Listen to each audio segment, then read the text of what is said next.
The Tale of a Champion, Chapter 1.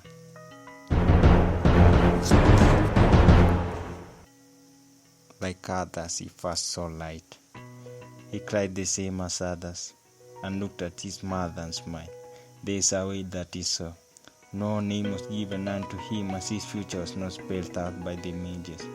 He was disowned by the society. He was a misfit. You'll be a champion, my son, his mother said. Then nature began working against him. Then it dawned for him he was a product of misfortune. He began to put everything into equation, and no one answered him but himself. The path of religion he was put in he never enjoyed. He began to go astray until he saw the right path. Then he discovered he was infused by the power of the good gods, and the evil ones would try each way to win him. He never sought counseling, for counseling by the normal counselor would never fit him. He was a celestial, a being of the higher realm, beyond normal. All what he wrote was not understood, but only for a few who belonged in this special realm. He was a ghost, the bad name he had to host, to avoid being lost. No one trusted him. Could anyone trust him? It took a lot of persuasion. His ears listened to voices, but there are only two voices which he trusted most: the voice of his guys, the former champions in the cluster of universe. Although a thought of his past life, the solution he was born with, made people think he was a genius. Slowly by slowly, he grew. He sat harder and became harder. He never knew which storms had awaited him on his way. For a gem to be polished, he had to withstand. At first the storms were weak, and he thought they would end very soon, and he would be on the moon. He could see the light, and his light was deeply hidden in the storm. As boulders rolled towards him and his conscience wavered, he looked up in despair. Seeing no aid, he took the bull by the horns. Then he discovered the hack pilot. He then looked for principles, the divine principles which governed him. All came with despair, but died away as soon as he smiled.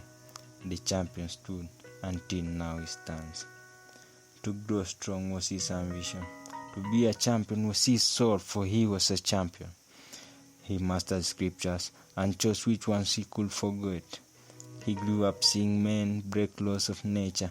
There was none like him, so the laws of nature yet to follow, for his fate was bound in these laws. Whenever he tried to break, like lightning, the laws would strike back. The culture changed, but he didn't change so much. He dug into the past to reinvent the future. The future was in his hands, so he had not to slumber.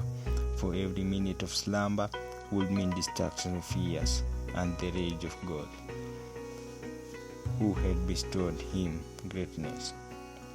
He looked near, but his eyes saw far. There is no way that had no mountains, as his eyes told him. His teen days were disasters. He grew so strong in body, but his mind was unexplored, greedy of all knowledge. The sages were envious of him. Then the mightier one rose and began to break nature's law. Then others rose into greathood and forgot the greatness of self. Even when all died away into the unestablished irrelevant principles which had been corrupted since globalization took place, the champion stood firm. He never feared. He trusted in himself, for he was infused by the power of the good gods. He had to watch as morally he threw away. Mothers sleeping in the sun, fathers sleeping in toilets. Not alone, for what he saw was greater than that. It was the worstest of all events, but he stood firm and defended his principles. He was a master, and a master had principles.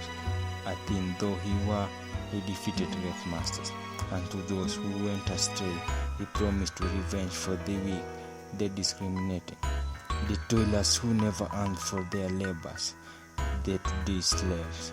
He promised never to slay masters, but under one condition: if what they were doing was right, for he is the champion. He knew what was good and bad.